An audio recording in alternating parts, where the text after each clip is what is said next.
आज़ादी का लड़ाई में जो 1857 साल से शुरुआत जो था, कितना लोग बलिदान दे चुका था। मगर आज़ादी का जो शेष लड़ाई था, ये था आज़ाद हिंद फौज का लड़ाई नेताजी सुभाष चंद्र बोस का नेतृत्व में। आज का जो युवा पीढ़ी है, इनको समझने पड़ेगा कि इतना लोग जो बलिदान दिया, उसके लिए भारत आज आज़ाद है। तो ये भारत कैसा हम लोग को बनाना है। राजनीति के मामला में, आजादी का लड़ाई में धर्म को कभी नहीं लेके आया। नेताजी का कॉन्सेप्ट क्या था? उनका जो आजाद हिंद फौज में 60,000 सैनिक था, उसमें एक भी हिंदू नहीं था, एक भी मुसलमान नहीं था, एक भी ईसाई जैन बौद्ध नहीं था। तो कौन था 60,000 सैनिक? भारतीय था।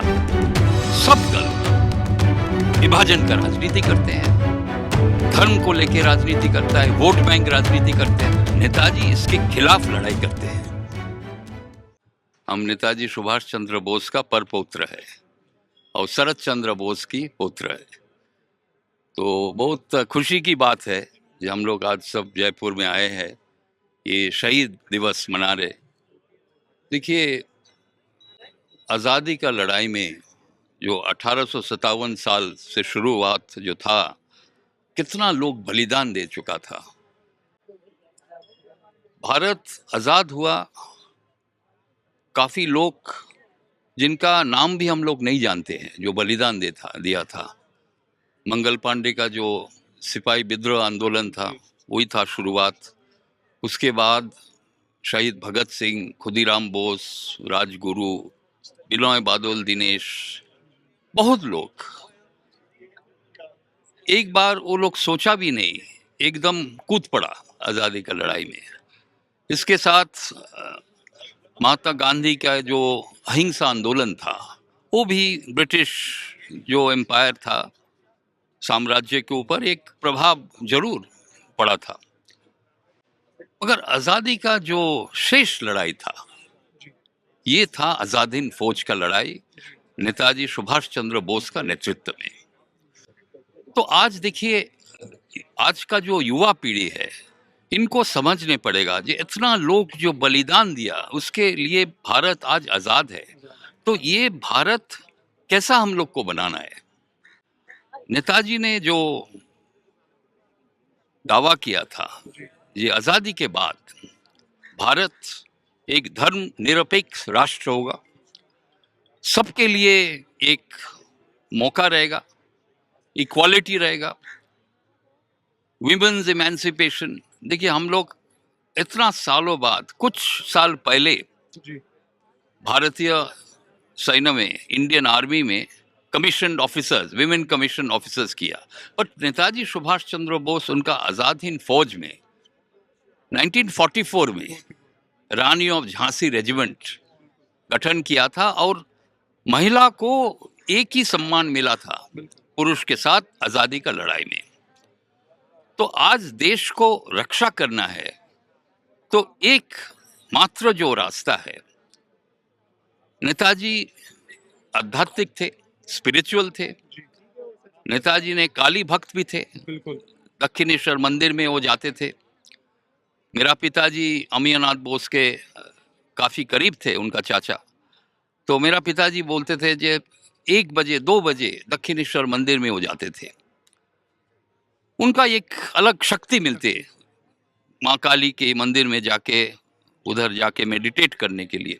मगर राजनीति के मामला में, आज़ादी का लड़ाई में धर्म को कभी वो नहीं लेके आया।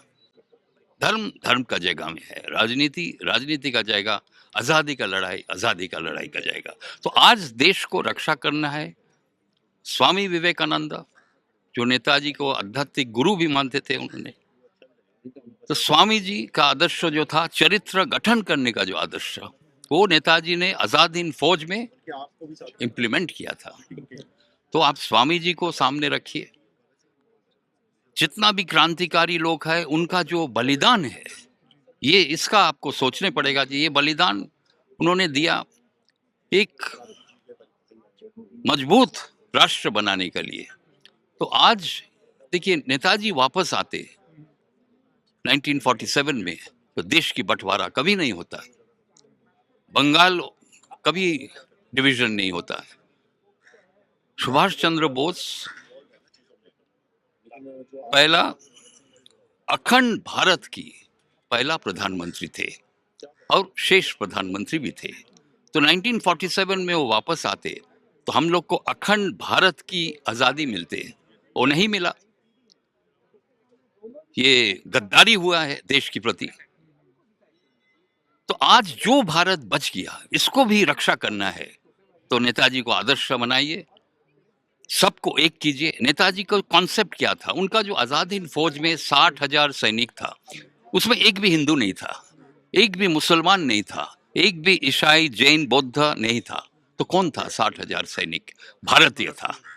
ये भारतीय कॉन्सेप्ट उन्होंने जो इम्प्लीमेंट किया था आजाद हिंद फौज में, आज हम भारत में ये कॉन्सेप्ट इम्प्लीमेंट नहीं करने से देश की बंटवारा फिर से हो जाएगा। सर, आपको क्या लगता है कि वर्तमान जो राजनीति है, क्या वो सही दिशा में जा रही है? क्योंकि आप बीजेपी में भी जाके आ चुके हैं, आपको क्या लग रहा है आपके दौर के? तो ये सिर्फ बीजेपी नहीं है, सब दल विभाजन का राजनीति करते हैं, धर्म को लेकर राजनीति करता है, वोट बैंक राजनीति करते हैं। नेताजी इसके खिलाफ लड़ाई करते हैं।